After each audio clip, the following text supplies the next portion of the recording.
안녕하세요, 여러분.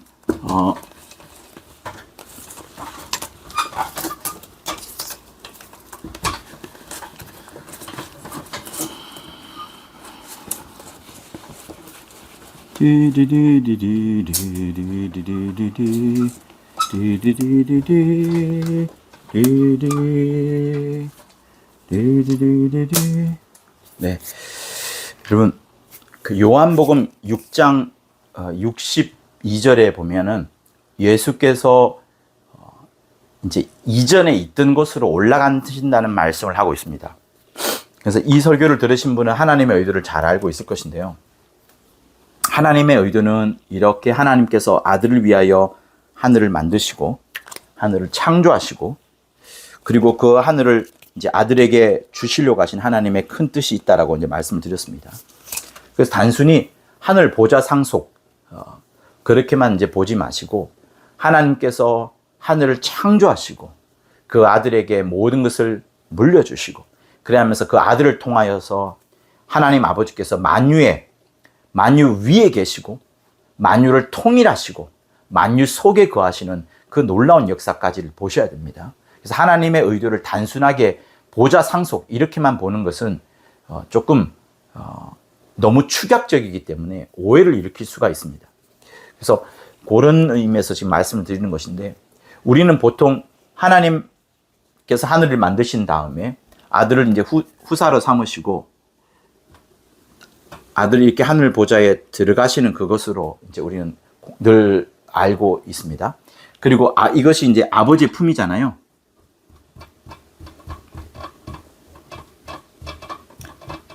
아버지의 품에서 그리고 하늘로 하늘 혹은 보좌로 그죠? 하늘 보좌로 이렇게 이제 들어가시는 것으로 우리는 이제 늘 배워왔습니다. 근데 오해를 할 수 있는 부분들이 있어요. 그게 뭐냐면 이제 말씀을 먼저 보시자고요. 요한복음 6장 62절을 한번 봅시다.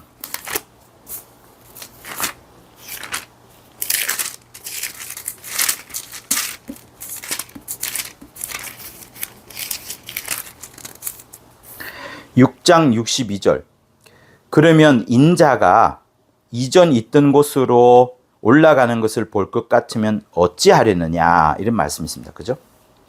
인자가 이전 있던 것으로 올라가는 것을 너희가 볼 것 같으면 어찌하려느냐라고 말씀합니다.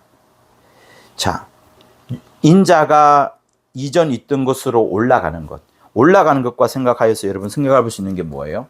예수께서 실제로 올라가시는 사도행전 1장의 부분 있죠. 거기 보면 11절에 이렇게 말씀하십니다. 갈릴리 사람들아 어찌하여 서서 하늘을 쳐다보느냐 너희 가운데에서 하늘로 올리우신 이 예수는 하늘로 가심을 본 그대로 오시리라 하였느니라. 자, 하늘을 쳐다보느냐 하늘로 올리우신 이 하늘로 가심 이렇게 하면서 하늘이라는 단어가 3번이나 등장합니다. 그렇죠? 요한복음 사도행전 1장 11절에서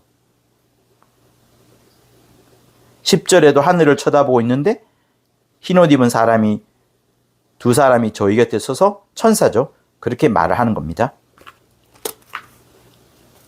근데 그러면 요한복음 6장 62절에서 말씀하시는 너희가 인자의 이전 있던 곳으로 올라간 것을 보면 어떡할 것이냐. 인자의 이전 있던 곳. 인자의 이전 있던 곳은 어딘가요, 여러분? 인자의 이전 있던 곳. 우리는 아버지 품이라는 것을 알고 있습니다. 그렇죠? 여기 있네요. 아버지 품? 이곳은 요한복음 1장 18절에 잘 나와요.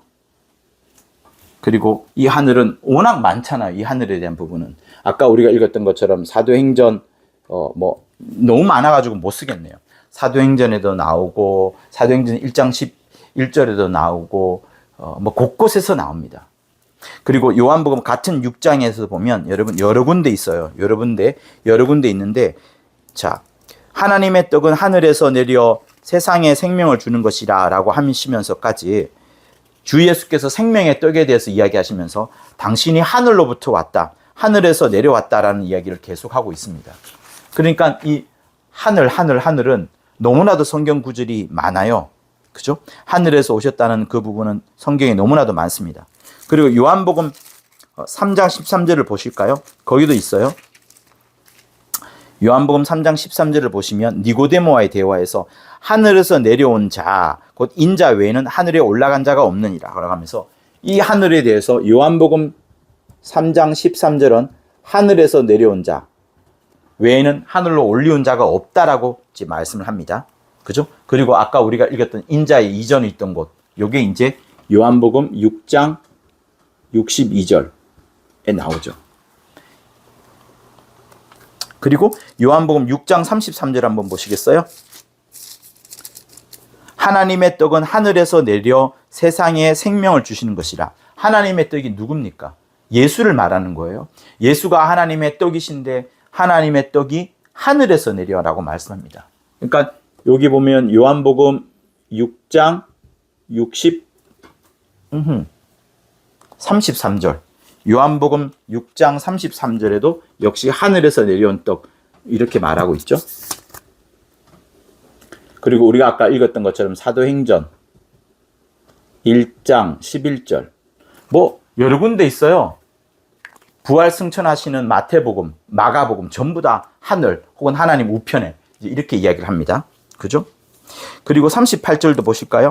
내가 하늘로서 내려온 것은 내 뜻을 행하려 함이 아니요 라고 하면서 내가 하늘로서 내려온 것은 하면서 38절에도 하늘로서 내려온 것을 말씀합니다. 그리고 51절 나는 하늘로서 내려온 산떡이니 사람이 이 떡을 먹으면 영생하리라. 나의 줄 떡은 곧 세상의 생명을 위한 내 살이로라 하면서 하늘로서 내려온 산떡이라고 말합니다.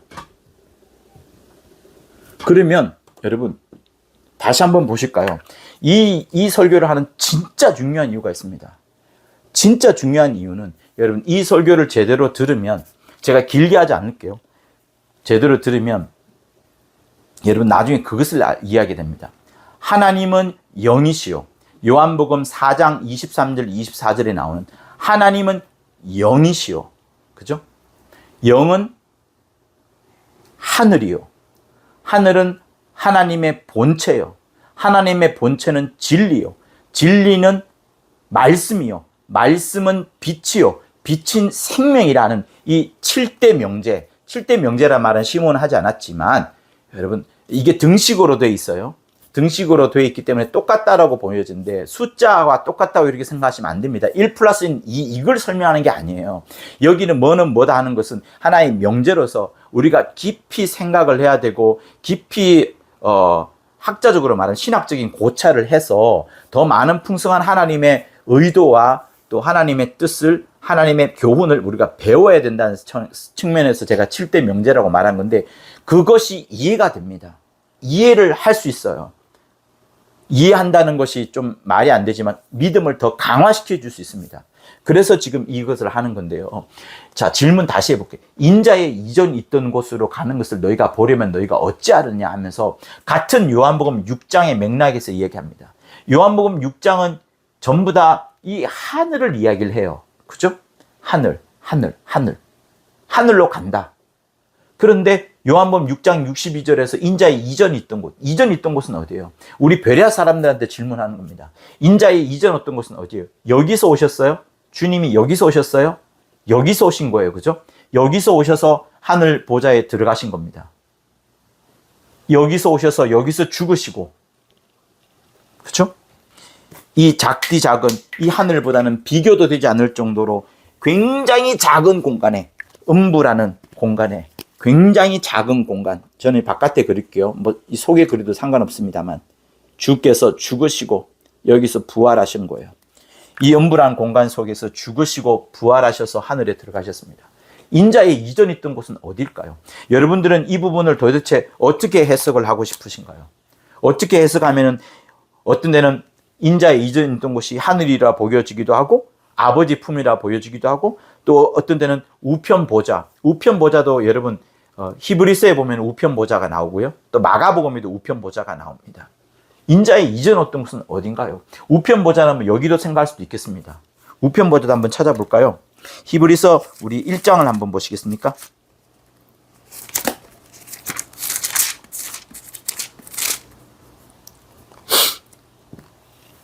1장 3절을 한번 보겠습니다. 이는 예수를 말하시는 거예요. 아들을 말하는 거예요. 이는 하나님의 영광의 광채시요. 예수는 하나님의 영광의 광채십니다. 본체의 형상이라 그 능력의 말씀으로 만물을 붙드시며 죄를 정결케 할 일을 하시고 높은 곳에 계신 위엄의 우편에 앉으셨느니라 하면서 우편 보좌도 충분히 생각할 수 있습니다. 여기도 써볼까요? 우편 보좌. 하나님 우편 보좌에 대해서는 히브리서 1장 3절에서 이야기하고 마가복음에 또 나올 거예요. 마가복음 끝장을 한번 보실까요? 마가복음 끝장을 보시면 주 예수께서 말씀을 마치신 후에 하늘로 올리우사 하나님 우편에 앉으시니라 하면서 하늘로 올려져서 그 다음에 하나님의 우편에 16장 19절 우편의 보좌에 앉으셨다 이렇게 말씀을 합니다. 그렇죠? 그리고 그것을 마태복음 끝장에서는 이제 이렇게 말씀하시죠. 예수께서 나와 일러 가라사대 하늘과 땅의 모든 권세를 내게 주셨으니 할렐루야 너희는 가서 모든 족속으로 제자를 삼아 아버지와 아들과 성령의 이름으로 침례를 주고 내가 너희에게 분부한 모든 것을 가르쳐 지키게 하라. 볼지어다 내가 세상 끝날까지 너희와 항상 함께 있으리라 하시니라. 이렇게 나옵니다. 그리고 이제 누가복음 마지막 같은 데 보면은 예수께서 저희를 데리고 베다니 앞까지 나가서 손을 들어 저희에게 축복하시니 축복하실 때 저희를 떠나 하늘로 올리우시니 라고 하면서 하늘로 올리우시는 장면은 또 누가복음 24장 52절에 나와요. 우편 보좌에 대한 것도 있고 하늘도 있고 인자의 이전에 있던 것도 있고 아버지의 품도 있습니다. 여러분 이거 어떻게 여러분 이해하시겠어요? 이거를 이해할 수 있도록 이것이 믿음의 강화를 우리에게 시켜주기 때문에 그렇습니다. 그러니 여러분 성경을 제대로 보셔야 돼요. 인자의 이전에 있던 곳 베레아 사람이라면 인자의 이전에 있던 곳은 아버지의 품으로 많이들 말씀을 할 겁니다. 베레아를 배우지 않은 분들은 하늘에서 오셨다. 하늘에서 오셔서 하늘로 가셨다. 이렇게들 말씀을 많이 합니다. 아버지에게서 오셨다라고 말씀을 하지만 아버지가 여기 계신지 여기 계신지를 몰라요. 하나님의 의도를 아시는 분들만 이 하늘이라는 공간 바깥을 생각합니다. 그러니 여러분 보세요. 이곳은 피조개예요? 피조개 아니에요? 피조개예요. 창세기 1장에 나온 피조개가 여기서 형성이 됐습니다. 그러나 이 하늘은 창세기 1장을 말하는 게 아니에요. 창세기 1장 이전을 말하는 거예요. 여기도 하나님이 지으셨어요. 이것도 하나님이 지으신 거예요. 하나님이 이거를 지으셨고 그 후에 창세기 1장에 나온 이 세계를 지으신 겁니다. 그리고 이 모든 것을 아우르고 있으신 분, 당신의 품에 갖고 있으신 분이 하나님 아버지세요. 그래서 하나님 아버지는 굉장히 크십니다. 하나님 아버지는 이것을 다 품고 있기 때문에 이 하늘과 이 하늘을 비교도 되지 않을 정도로 작은, 너무나도 작은 이것을 다 품고 계시는 분이 하나님 아버지세요. 여러분, 우리의 물리적인 눈, 물리라고 말하는 것은 쉽게 말하면 눈에 보이고 어떤 계산할 수 있는 것을 물리라고 말합니다. 보세요. 여기는 음부니까 우주예요. 지구는 어디 있습니까? 여기 진짜 보이지도 않을 만큼 지극히 작은 곳으로 있겠죠. 지구도 큰데, 여러분 지구도 우리 다 가보지 않았는데, 그죠? 우주를 아무리 관찰해 보아도 빛의 속도로 우리가 이 끝까지 가지를 못합니다. 빛의 속도로 끝까지 간다고 하더라도, 그러니까 우리의 물리라는 어떤 힘을 빌어서 이치를 이용을 해서 간다 하더라도 그 바깥 공간은 또 이렇게 큰 하늘이 있어요. 이 하늘은 영계 하늘입니다. 영계 하늘. 이 하늘은 영계 하늘이에요. 여기는 물질계예요. 물질개예요. 물질개. 혹은 이거를 이렇게 쓸 수도 있어요. 요건 나중에 설명을 드리지만 아시는 분은 딱 아실 겁니다. 영계 하늘과 물질계 하늘 너무나도 틀려요. 우리의 물리의 눈으로서는 여기서 지구를 벗어나서 빨간 점인 지구를 벗어나서 이 끝에 달하더만 해도 감지덕지한 건데 이 공간을 벗어나서도 이 하늘을 가는 거예요. 마침내 우리가 가는 곳은. 그러니까 이 하늘을 초월하여서도 아버지 품에 있는데 모든 피조개들은 이 속에만 있는 거예요. 이것을 벗어날 수가 없습니다. 영원히 우리가 이 하늘에 들어가더라도 심지어 이 하늘에 있는 천사들도 이 밖을 벗어나지는 못해요. 자, 그러면 다시 본론으로 들어가서 예수께서 내가 인자의 이전에 있던 곳으로 가는 것을 너희들이 보면 어떻게 하겠느냐라고 말씀하십니다. 인자는 과연 어디로 가셨을까요? 예수 아버지 품속에 나오셔서 여기서 죽으시고 들어가신 곳이 과연 어디겠습니까? 하늘로 들어가셨으니까 인자의 이전에 있던 곳은 그러면 하늘이겠네. 그죠? 우리는 그렇게 생각할 수 있어요. 아, 하늘로 가신 것이 성경에 가장 많으니까 인자의 이전에 있던 곳은 하늘이겠네. 이렇게 우리는 볼 수 있어요. 그죠? 그러나 우리는 알고 있습니다. 인자의 이전에 있던 곳은 아버지 품 안에 계시다가 그 품속에서 나오셔서 죽으시고 부활하신 다음에 이 하늘 들어가신 것이다. 우리는 이렇게 알고 있습니다. 무엇이 맞을까요? 무엇이 맞나요? 하늘이 맞나요? 아버지 품이 맞나요? 여기가 맞습니까? 여기가 맞습니까? 그래서 여러분, 제가 이 질문을 드린 중요한 이유는 우리가 지금 그림으로 인하여서 여러분들에게 설명을 더 완벽하게 해주는 경향이 있습니다. 이 그림으로 인하여서 아버지께서 나오셔가지고 이렇게 하늘 들어가셨다라는 하나의 도식화가 그림이 되면서 우리의 인식 체계를 빠르게 말합니다. 그러나 이것 역시도 물리예요. 그림이에요. 예수께서 이렇게 나오셔서 들어가셨습니다. 우리의 그림으로서는 이렇게 보여지는 거예요. 그러나 이게 물리의 세계, 2차원의 세계예요. 3차원도 아닙니다. 주님은 3차원을 넘어서서 말씀하는 거예요. 그죠? 그러면 다시 한번 여러분들과 한번 질문해 봅시다. 다시 한번 말해 봅시다. 우리는 아버지 품에서 나오셔서 하늘로 들어가셨어요. 그죠? 아버지 품에서 나오셔서 들어가셨기 때문에 이 공간과 이 공간이 다르다라고 생각하고 다르다라고 인식을 하고 있는데 하도 이 그림을 많이 인식을 하다 보니까 그러나 성경의 말씀을 자세히 읽어보면 과연 무엇이냐는 것을 우리가 알 수 있습니다. 그래서 그걸 찾아보자면 여러분 어떤 걸 봐야 되냐면 하늘에 관한 부분이 되어 있는 그 부분을 우리가 보셔야 돼요. 자, 요한복음 14장 28절 한번 보시겠습니다. 자, 지금부터가 매우 중요하니까 여러분 집중적으로 들어주세요. 요한복음 14장 28절. 자, 같이 읽습니다. 시작. 내가 갔다가 너희에게로 온다 하는 말을 너희가 들었나니. 자, 예수께서 갔다가 너희에게로 온다 하는 말을 너희가 들었습니다. 언제 들었나요? 요한복음 14장이라고 말하면 무엇이 생각납니까? 요한복음 14장 시작할 때 뭐라고 말합니까? 너희가 근심하지 마라.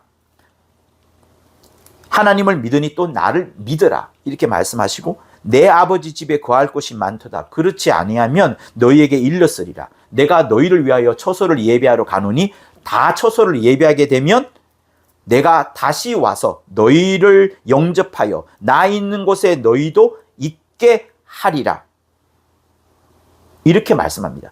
예수께서 다시 오셔서 우리를 데리고 가신다는 말씀을 14장 초두에 하셨고요. 그 초두에 하신 말씀이 다시 28절에 내가 갔다가 어디로 가요? 내가 갔다가 너희에게로 온다는 말을 너희가 들었나니 14장 1절 2절에서 나를 사랑하였다면 너희가 나를 사랑하였다면 나의 아버지께로 감을 기뻐하였으리라. 아버지는 나보다 크심이라. 분명히 여러분 보세요. 내 아버지 집에 거할 곳이 많도다 하면서 예수께서 지금 아버지 집으로 간다는 말씀을 합니다. 그죠? 예수께서 지금 아버지 집으로 간다. 아버지께로 간다. 이상하게 아버지께로 간다는 말씀을 합니다. 아버지께로. 그러면 예수께서 부활하셔서 하늘 들어가신다고 하셨는데 하늘이 아니고 그럼 다시 또 일로 간다고? 일로 갔다 다시 일로 백 하신다고? 백 하는 건가요? 뒤로 돌아가신다니 백 한다는 건가요? 여러분 잘 아셔야 돼요. 그래서 지금 요한복음 14장은 아버지께로 말합니다.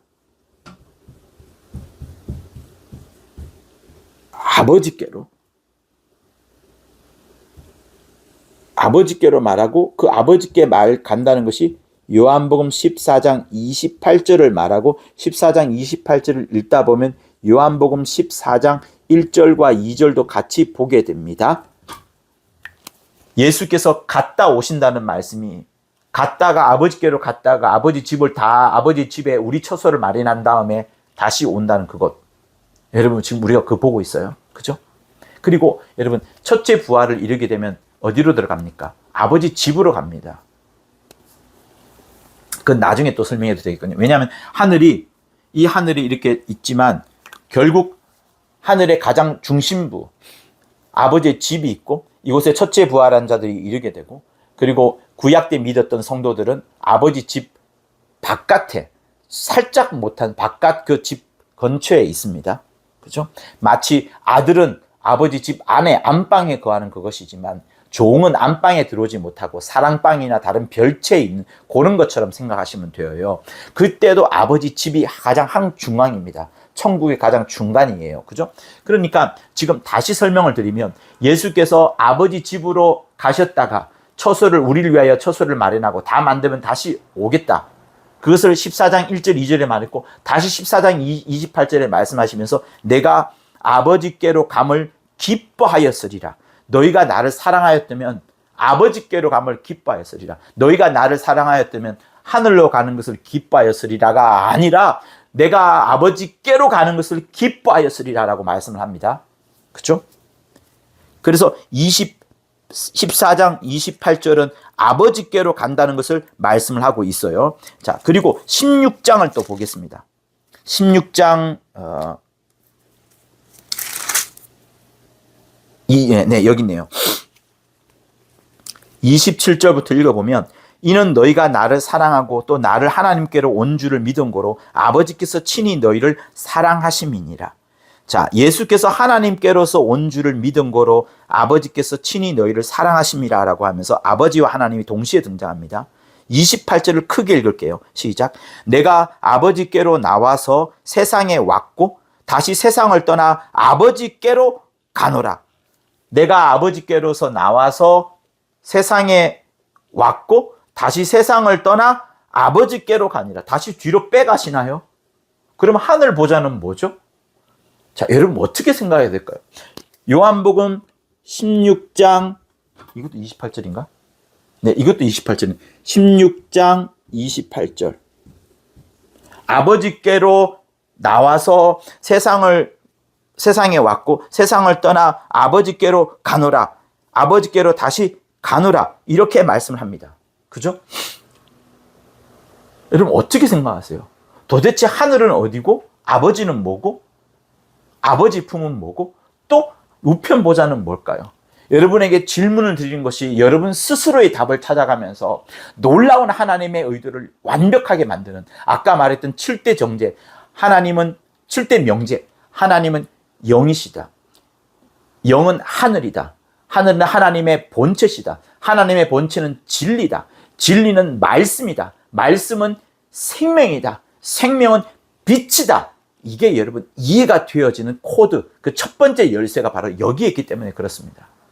그래서 여러분 저도 정말 많은 기도를 하고 여러분들에게 지금 이걸 설교를 하는 것이고요.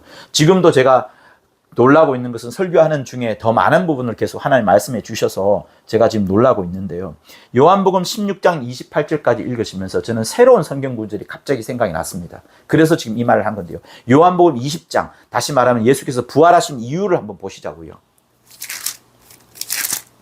자, 요한복음 20장을 보시면 어디 있을까요? 네, 막달라 마리아에게 나타나셨던 그 부분. 무덤 밖에서 마리아가 울고 있다가 이후에 예수께서 마리아에게 붙잡혀서 하시는 말씀이 있습니다. 자, 제가 먼저 20장 17절인데 여러분 한번 찾아보세요. 요한복음 20장 17절. 네. 자, 같이 읽습니다. 예수께서 이르시되 나를 만지지 마라. 내가 아직 어디께로 올라가지 못하였노라? 아버지께로 올라가지 못하였노라. 너는 형제들에게 가서 이르되 내가 내 아버지 너희 아버지 내 하나님 곧 너희 하나님께로 올라간다 하라 하신대. 이렇게 말씀합니다.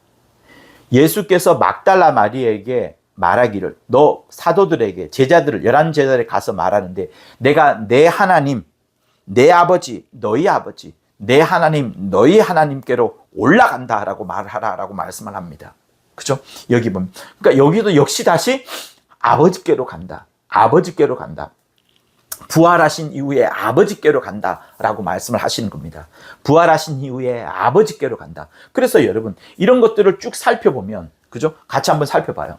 쭉 살펴보면 결국 그러면 우리가 도식화할 땐 그림으로는 아버지 품에서 나오셔서 이 땅에서 죽으시고 이 하늘 들어가신 것으로 되어 있는데 그것을 성경은 계속해서 눈에 보이는 것들 주님이 실제로 하늘로 올라가시는 사도행전 1장 18절 11절 그죠? 여기 제가 쓰지 않았지만 마가복음에 있었던 그 부분 이것 하늘로 올리우사 우편 보좌에 하늘로 올리우사 우편 보좌에 들어가셨다.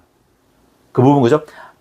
하나님의 위엄의 우편에 앉으셨느니라. 보좌에 앉으셨느니라. 그러니까 이 하늘은 여러분 그렇게 보면 돼요. 하늘로 들어가셔서 실제로 좌정하신 곳은 어디냐면 하나님의 우편 보좌에 좌정하신 겁니다. 그러니까 그런 의미에서 요거는 하나로 이해가 될 수 있어요. 그죠? 그런데 그것으로 끝나지 않고 계속해서 예수님께서 친히 하신 말씀은 예수님께서 요한복음에도 이렇게 3장, 6장 또 곳곳에 또 있어요. 그런데 같은 요한복음에서 말씀하시는 14장, 16장, 20장에서는 아버지께로 간다? 아버지께로 간다? 그런데 요한복음 6장에서는 인자의 이전에 있던 곳은 어디냐라고 생각하는데 그 이전에 있던 곳이 어디냐라고 우리가 물음표를 짓는데 한 공간은 하늘이고 또 한 공간은 아버지고 한 공간은 이것이고 이렇게 우리가 보지 않았습니까? 그러니까 하늘만 있느냐? 인자 이전에 어떤 것이 아버지께로 가는 것. 아버지께로 가는 것. 그리고 심지어 아버지의 품으로 가는 것. 그리고 하늘 보좌로 가는 것. 위엄의 우편 보좌로 가는 것. 전부 다 있습니다. 그죠? 그럼 이거 어떻게 볼 거냐는 거예요. 여러분, 이걸 어떻게 보겠어요? 여러분들이 정말 주인된 마음으로 하나님을 사랑하는 마음으로 주 예수의 말씀을 그대로 믿는 마음으로 그대로 받아들이는 마음으로 이렇게 다 살펴보자면 도대체 여러분 인자의 이전 어떤 곳은 어딜까요? 여러분 어디로 말하고 싶으면 가장 좋을까요? 어디가 제일 좋을까요? 하늘? 아버지 품? 하늘 우편 보좌? 여러분 어디가 좋겠습니까?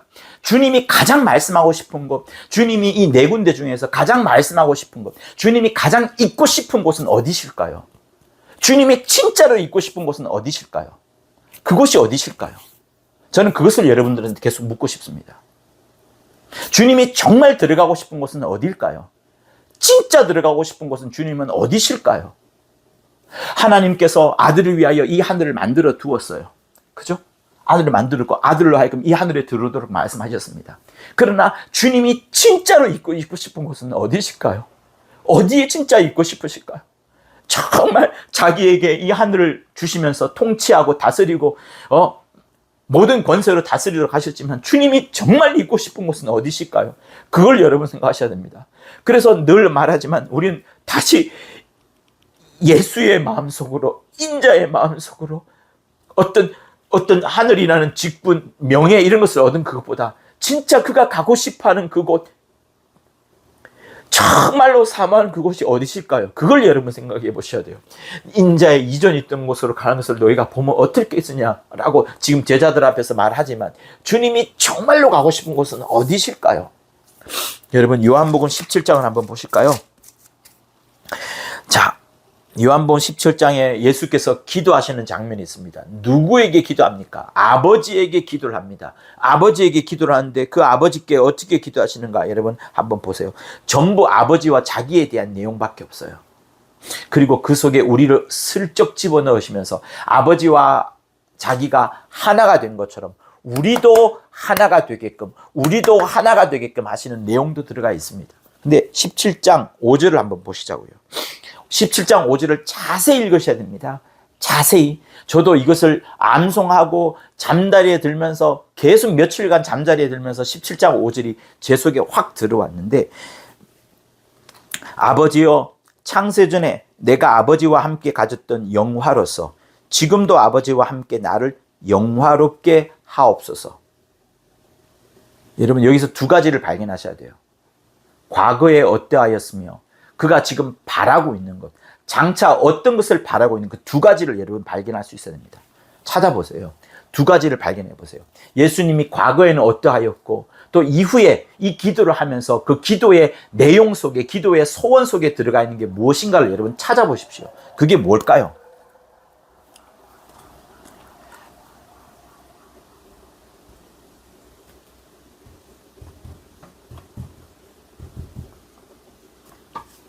(17장 5절을) 썼어요. 보세요. 창세전에 아버지와 함께 가졌던 영화로서, 이 하늘을 만들기 전에 아버지와 함께 가졌던 영화로서 아버지 품에 있을 때, 아버지 품에 있을 때, 주 예수께서 아버지 품에 있을 때, 아버지와 가장 친밀할 때, 가장 내밀할 때, 떼려야 절대로 뗄 수 없는 그 표현, 아버지 속에 있는 게 아니라 아버지 품에 있을 때, 아버지의 가장 많은 사랑을 받을 때, 아버지의 가장 많은 사랑을 받을 때, 그때를 예수께서는 영화, 창세전에 내가 아버지와 함께 가졌던 영화, 그때 기쁨, 그때 충만함, 그때 많은 받은 사랑, 그 사랑으로서 지금 다시 기도합니다. 지금도 아버지와 함께 나를 영화롭게 하옵소서. 지금 예수께서 아버지께 기도하는데 장차 아버지와 함께 가졌던 영화로서 영화롭게 하옵소서라고 하면서, 이 요한복음 17장의 기도를 하시고 난 다음에 주님은 죽으러 돌아가시는데, 이곳에서 죽으시는데, 이곳에 죽으시면서 기도하시기를 창세 전에 가졌던, 이 하늘을 짓기 전에 이미 가졌던 아버지 품 안에 가졌던 그 영화로서 그 사랑, 그 충만, 그 친밀함, 때려야 뗄 수 없는 그 풍성한 하나님의 사랑, 그것을 또다시 갖게 하옵소서라고 하시는 겁니다. 그러니 주님이 두 가지인 거예요. 창세전에 아버지의 품에 있었던 것을 정말로 영화라고 하였고, 이제 다시 주님이 죽으시지만 그 죽으심을 통하여서 다시금 아버지의 영화, 다시금 아버지와 함께 나를 영화롭게 하옵소서라고 하면서, 주님 이곳에 기도할 때에 이곳에 들어가는 것이든 여기에 들어가는 것이든 여기에 들어가는 것이든 주님이 가장 말씀하고 싶은 것은 아버지 품 안에 있을 때 그 영화, 그 기쁨, 그 사랑, 그 충만함을 다시금 누릴 수 있게 달라고 기도하시는 거예요. 그렇게 누리게 하시려면 어떻게 해야 돼요? 주님이 죽으셔야 되는 겁니다. 이곳에서 죽으시고 이 하늘에 들어가야 되는 거예요. 그래서 다 죽습니다. 여기서는 여러분도 죽고 우리도 죽고 다 죽어요.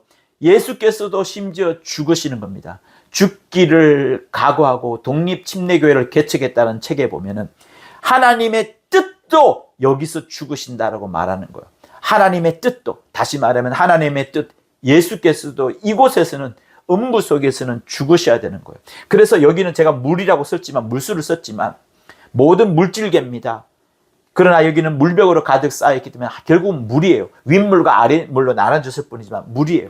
여기는 물로 다 장사 지내고 물로 다 거듭나고 영으로 하늘의 신령한 영으로, 성령으로 거듭나야 되는 그것을 말하는 것이 바로 니고데모에게 말했던 거듭남. 그래서 이곳으로 들어오려면 물로 장사 지내고 성령으로 거듭나서 이 안을 들어온다라고 말씀하신 그것처럼, 예수께서도 이곳에서는 죽으시지만 다시 이 안을 들어가는 것이지만, 그 다시가 결국은 하나의 어떤 공간적으로 표현하자면 하늘, 그가 좌정하신 그 직접적인 하나의 지목하는 장소로 보자면 우편 보좌, 그러나 그 우편도 하나님의 우편, 하나님의 우편인 것은 하나님의 가장 사랑하시는 곳, 가장 아끼시는 곳, 가장 귀히 여기시는 곳이란 그때 뜻에서 하나님 우편인 것이고요. 그것을 주님은 어떻게 표현하시느냐? 요한복음 14장, 16장, 20장에서 내가 아버지께로 간다.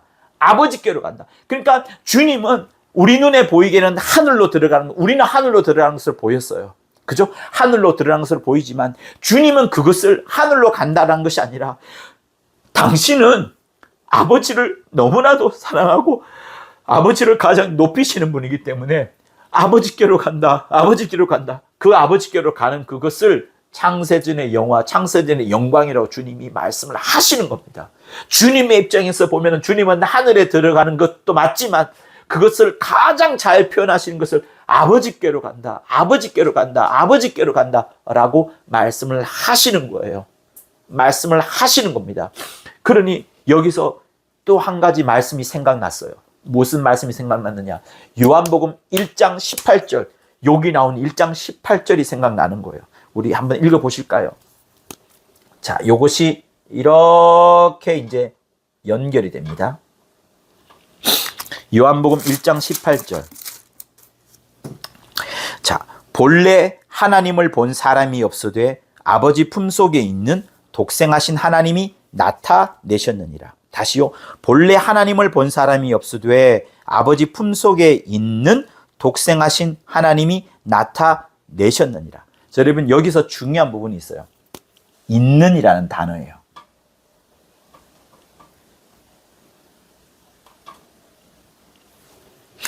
자, 아버지 품속에 있는, 아버지 품속에 있는, 이 있는이라는 단어는 진짜 중요합니다. 시몬도 여러 번 말씀하셨지만 이 있는이라는 단어는 우린 이렇게 보시면 돼요. 본래 하나님을 본 사람이 없으되 아버지 품속에 계셨던, 그러니까 과거형으로 보자면 아버지 품속에서 나오셔서 음부에 들어오셨다가 하늘 현관에 들어오셨다가 하늘로 들어가셨다. 이게 이제 우리 하나의 스토리입니다. 시간적 스토리예요. 그러니까 이게 과거가 되고 이게 물론 과거지만 현재 가깝고 그리고 들어가셨어요. 다시 말할게요. 과거에 아버지 품에서 나오셔서 이곳에서 죽으시고 이렇게 안에 들어가셨습니다. 전부 다 과거형이지만 순서로 보자면 이렇게 되잖아요. 그러니까 이것을 아버지 품속에 있는이라고 말하면 안 되고 오히려 본래 하나님을 본 사람이 없으되 아버지 품속에 계셨던, 과거형으로 계셨던 독생하신 하나님이 나타내셨느니라. 여러분, 나타내셨느니라는 과거형입니다.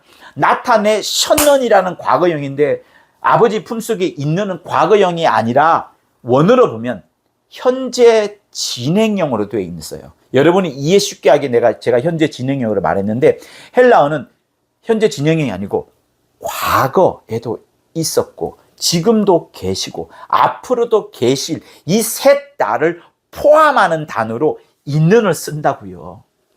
있는을 쓴다고요. 그러니 아버지 품속에 있는 독생하신 하나님이 나타내셨느니라. 과거에 이때 나타내신 것은 과거형이에요. 나타내신 것은 엄연한 사실이고 역사적 사실입니다. 역사 속에 들어오신 거예요. 그러나 그 역사적 사실을 넘어서서 하나님의 역사 속에서는 현재와 과거와 미래, 그리고 우리의 역사 속에도 현재와 과거와 미래 전부 다 계시는 분이 바로 예수시고 그 예수께서 아버지 품속에 있는 하나님이 이 시간과 공간 속에 역사 속에 들어오시면서 딱 드러내셨기 때문에 나타내셨느니라고 되는 것이고 이제 하늘로 들어가셨지만 이제 하나님 우편에 들어가셨지만 이제 하나님 아버지께 들어가셨지만 그것을 주님은 다시 요한복음 1장 18절에서는 계속해서 아버지 품에 있는이라고 말씀하는 겁니다. 아버지 품 속에 있는 아버지 품 속에 있는으로 말씀하시는 거예요. 그래서 여러분 요한계시록 한번 펼쳐볼까요? 요한계시록 앞장을 한번 보세요. 제가 찾을 수 있기를 진짜 기도합니다.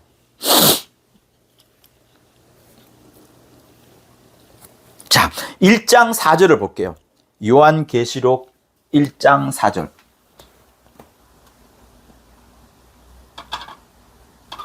(1장 4절) 보시고 자 1장 8절도 보시고요.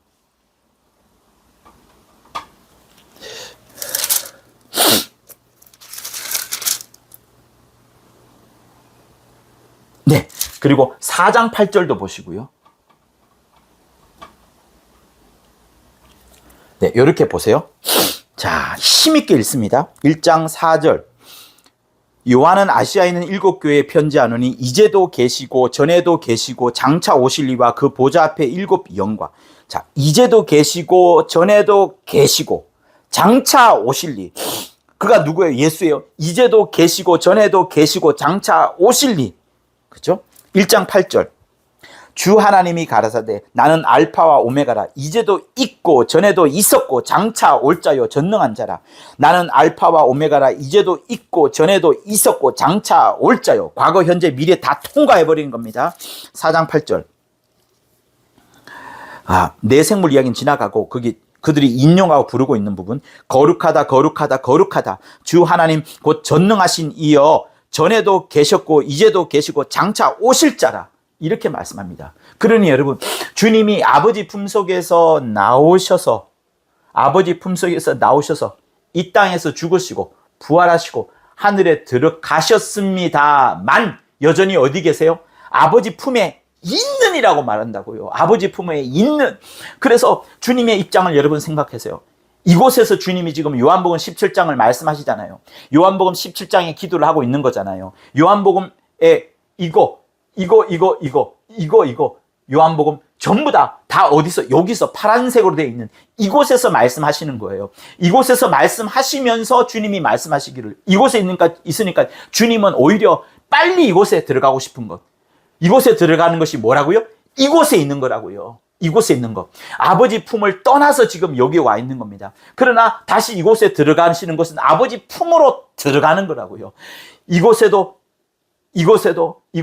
항상 아버지. 그러니 여러분 전체적으로 보세요. 하나님 아버지께서 이 하늘을 지으셨습니다.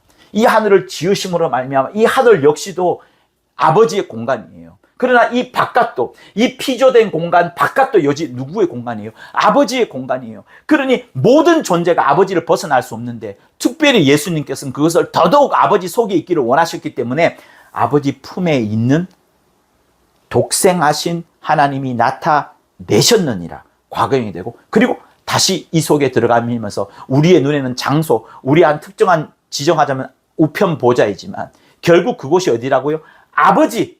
아버지께로 가노라. 내가 아버지께로 가노라. 근데 그것을 더 멋지게 주님이 말씀하신 부분이 뭐라고요? 창세전에 아버지와 함께 누렸던 그 영화, 다시 말하면 아버지 품에. 그래서 여러분 요한계시록에서 우리가 보지 않습니까? 아버지와 그 이름에 대한 부분이 나와 있는 부분을 여러분 한번 보시면, 자, 14장, 계시록 14장 1절. 보라, 어린 양이 시온산에 섰고 그와 함께 14만 4천이 있었는데 그 이마에 어린 양의 이름과 그 아버지 이름을 쓴 것이 있더라 하면서 아버지 이름과 그 어린 양의 이름이 하나예요. 예수라는 이름이에요. 그 이름으로 지금 있는 겁니다. 그러니 예수께서 지금 하늘에 들어가 계시지만 주님은 그것을 하늘에 있다라고 말하기보다는 자기의 가장 큰 사랑과 자기의 가장 큰 행복과 가장 큰 영화, 그걸로 표현하자면 아버지 품 안에 있는 것이다. 라고 말씀하는 것이고, 그것을 빌립보서 2장에서 주님이 이제 모든 이름과 모든 무릎이 자기에게 무릎 꿇게끔 하셨을 그때에 뭐라고 말씀하시냐면 주님이 이렇게 말씀하세요. 빌립보서 2장, 여러분이 잘 알고 있는 부분. 하늘에 있는 자들과 땅에 있는 자들과 땅 아래에 있는 자들로 모든 무릎을 예수 이름에 꿇게 하시고, 모두가 예수 이름에 꿇게 합니다. 하나님께서 그를 지극히 높여 모든 이름 위에 뛰어난 이름을 주셨습니다. 예수 이름을 주신 거예요. 여기에 예수 이름 위에 등장하지 않습니다. 모든 무릎을 예수 이름에, 어린 양의 이름과 아버지의 이름에 꿇게끔 하셨습니다. 그런데 11절에서 하는 놀라운 표현이 있어요. 뭐예요? 모든 입으로 예수 그리스도를 주라신 하여 하나님 아버지께 영광을 돌리게 하셨느니라. 여러분, 아버지가 어디 계신데요? 아버지가 하늘에 계시나요? 하늘 밖에도 계세요. 하나님은 눈에 보이지 않습니다. 하나님은 영이시라고 하셨어요. 그 영은 어떤 형체로서의 영을 말하는 게 아닙니다. 이 전부 다를 다 포함하는 거예요. 형체로서의 영을 말하는 게 아닙니다. 오히려 공간이라는 영도 넘어설 만큼 엄청나신 분, 처음과 끝, 그 하나님은 영이신 그분, 그분을 향하여 예수께서 모든 무릎이 예수 앞에 보여지는 대상은 예수입니다. 보여지는 대상은 예수예요. 하나님의 본체의 형상인 예수 앞에 요한계시록에서 전부 다 무릎을 꿇어요. 24장로와 모든 동물들, 천사들 다 무릎을 꿇습니다. 그렇게 예수께 보여지는 대상으로 무릎을 꿇지만 예수께서는 그 무릎 꿇는 자들의 모든 예배와 헌물과 경배를 받으신 다음에 아버지, 눈에 보이지 않지만 이 하늘에 빽빽하신, 그리고 하늘 바깥에도 계신 그 아버지를 향하여 이제 예배를 드린 겁니다. 그러니 여러분, 인자의 이전에 있던 곳이 어디예요? 이것 더 이상 나올 수가 없습니다. 인자의 이전은 어디예요? 주님의 입장에서는 어디예요? 주님의 입장에서는 인자의 이전에 있던 곳은 아버지의 품으로 가장 들어가고 싶어 하기 때문에 아버지 집도 아니에요. 아버지 품 속으로 들어가고 싶어한 주님의 간절한 그 사랑, 그 충만함, 그 영광, 그 영화, 그거를 생각하시면 아버지 품이 맞습니다. 그리고 하늘도 아니에요? 다 맞는 거예요. 그러니 하늘과 아버지와 아버지 품과 하늘 우편보좌는 전부 다 하나인 거예요. 하나. 다 하나로 통일되어 버리는 거예요. 그래서 여러분, 주님이 엄청나게 큰 일을 이루신 겁니다. 이 하늘에 들어와서 이곳으로 들어가시면서, 그러니 주님은 이곳에 있으면서 빨리 이곳을 벗어나고 싶은 거예요. 물의 세계, 워터의 세계, 물의 세계, 그리고 물질의 세계, 머티리얼, 이 물질의 세계를 벗어나서 이곳에서 죽으시고 장사 지내시고 침례 받으시고 끝내시고 이 하늘 들어가는 것, 여기에 들어가든 여기에서 나오든 다 상관이 없는 거예요. 여기에 들어가는 것이 아버지 품에 들어가는 것이 되는 겁니다.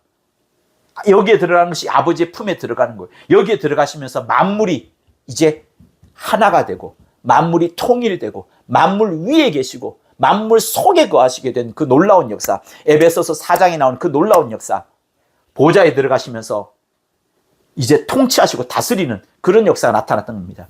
그래서 혹시나 구별을 하자면 본질적인 기원으로서 예수는 어디로부터 시작되느냐, 누구로부터 말미암냐면 아버지 품으로부터 말미암았고, 그가 마침내 가고자 하는 곳은 아버지께서 목적지를 정해 주셨는데, 목적지는 어디냐? 이 하늘에 들어와서 이제 하늘이라는 공간은 다스리고 통치하고 권위와 권세를 부리시고 하나님의 이름으로 이제 다스리시는 그 모든 하나의 공간으로서 하늘을 말하지만, 주님은 그 하늘 속에서도 내가 여전히 아버지 품 안에 있다, 아버지 품 속에 있다 라고 이렇게 말씀하신 겁니다. 그러니 여기까지 들으면 여러분, 7대 명제 중에 첫 번째 명제, 하나님은 영이시니, 그것은 요한복음 4장 23절 24절에 해결됐어요.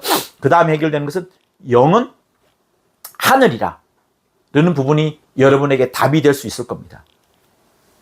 영은 하늘이라. 아버지는 영이세요. 하나님은 영이시니, 그리고 이 하늘도 역시 영적 세계, 영계 하늘이기 때문에 그 하늘이 영이요, 영이 하늘이라는 그 부분이 여러분에게 이해가 될 겁니다. 그리고 이 공간은 결국 누구 속에 있다고요? 아버지 품 속에 있다고요. 그러니 인자의 이전이 있던 곳에 대한 설명이 여러분에게 되시면서, 우리가 1+1은 이런 딱 정리 떨어진 이퀄로스의 공식이 아니라 하나님의 진리의 말씀이 우리에게 깨우쳐 주시는 바를 따라서 이제 영이 무엇인지, 그리고 하늘이 무엇인지, 아버지의 품이 무엇인지에 대한 충분한 설명이 되었을 것이라 저는 확신을 해봅니다. 네, 여러분들에게 하나님의 의도가 더 깊숙이 들어가서 여러분의 온 삶과 인생을 송두리째 바꿔나가기를 예수 이름으로 축원합니다. 하나님 앞에 거룩하게 여러분의 시간과 물질이 드려지는 거룩한 삶이 펼쳐지기를 예수 이름으로 축원합니다. 고맙습니다. 구독과 좋아요는 저한테 큰 힘이 됩니다. 고맙습니다.